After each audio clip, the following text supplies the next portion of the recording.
Luke, the last time that you played Sanford, you hit 2 dingers. What do you kind of remember about that night and that matchup in general?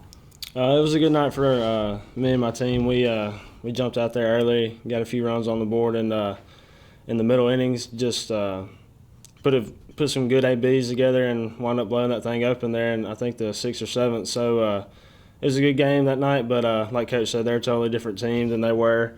I'm sure having to go to Florida and then having to go to Texas A&M and coming here, I'm sure they were tired. And so we need to be ready tomorrow to just come out and play a clean game of baseball.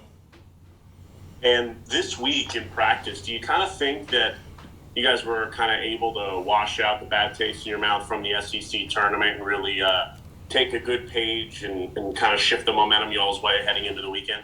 Yeah, I think so. We had a great week of practice. When we got back from Hoover, I guess it was Friday or whenever it was, we flushed that and we just started thinking about this week and what we needed to do to prepare ourselves to play good baseball, and that's what we've done this week. I think we've had a great week of practice, and hopefully it carries over into the weekend. Steve, go ahead and hop in there. Look, you've been a Mississippi State guy your whole life. I mean, this is a chance. You got a prominent role in this team, a chance to play in a regional. What was it like kind of growing up, coming to regionals here and watching Mississippi State play, and now all of a sudden you're one of those guys that people are tuning in to watch? Oh, it's great.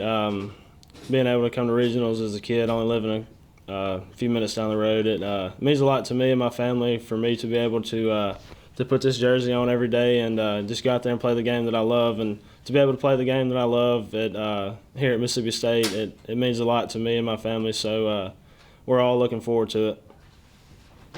And kind of following up on that too, I mean, what's it like going back to Houston now? I mean, do people look at you a little bit differently? I know when you were a Hilltopper, people were all excited about the things you did there, but now you're Mississippi State Bulldog, and you're on the big stage now. So do people look at you and treat you any differently back in your hometown? Oh no, sir. It's always been the same. Great people in Houston, and I love everybody there, and I love going back home. And but no, it's been the same since I've been here.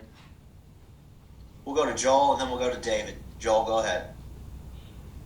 Luke was asking Coach about this a minute ago, so you may have heard me, but Landon, we get to see him run out to the mound in the late innings of games, and we get to see that intensity and all that he brings to the field. Does he ever turn it off? What's Landon Sims like off the field with you guys? Does he goof off a little bit, or is he always Mr. Intense? Oh yeah, he turns it off sometimes, not all the time. He whenever we're hanging out doing whatever, he's actually really chill whenever we're just hanging out, but whenever he gets on the field, it's just he's a totally different animal. He just goes out there and competes like nobody I've ever seen before. And I've said this a million times this year. I'm just glad he's on my team and I don't have to hit against him. You mentioned it. I'm sure you've hit against him before in the fall or in scrimmages or whatnot. What's that like to stand in the batter's box against what he brings?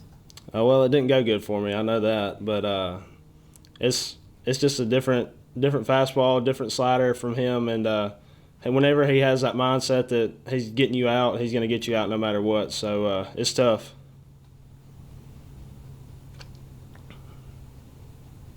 David, go ahead. You know, one of the great advantages of doing no field is having a big crowd, but also some years that can almost be a disadvantage because some players, especially young ones, get too amped up and try too hard. How do you veterans tell guys, relax, just play your game? We just talk to them, all the freshmen and all the underclassmen that really haven't been able to experience this yet, which in my freshman year in 19, I didn't get to play, but I got to experience the whole thing. And I think not even playing, it still helped me grow as a player just to be able to experience that, to watch other people, watch the upperclassmen see what they do, how they carry their business, and what we needed to do to prepare.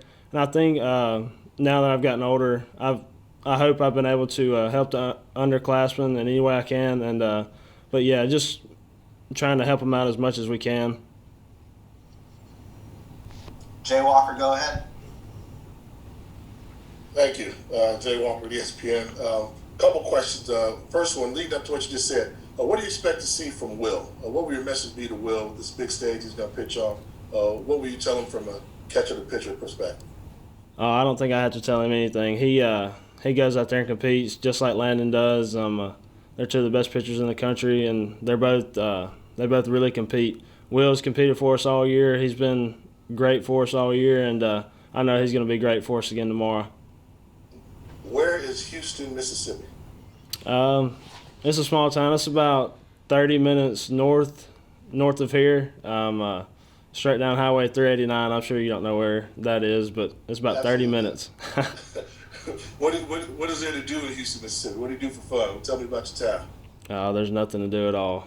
It's we got a little 9-hole golf course. That's about it. And a bunch of people go sit at the Sonic at night and just sit there and talk.